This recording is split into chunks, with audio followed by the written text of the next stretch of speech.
श्रीमन्महादेवाय नमः।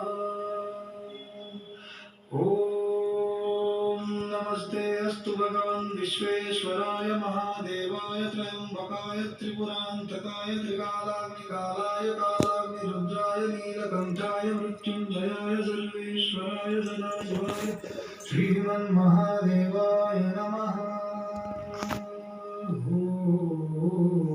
नमस्ते अस्तु भगवन् विश्वेश्वराय महादेवाय त्र्यम्बकाय त्रिपुरान्तकाय त्रिकालाग्निकालाय कालाग्निरुद्राय नीलकण्ठाय मृत्युञ्जयाय सर्वेश्वराय सदाशिवाय श्रीमन्महादेवाय नमः।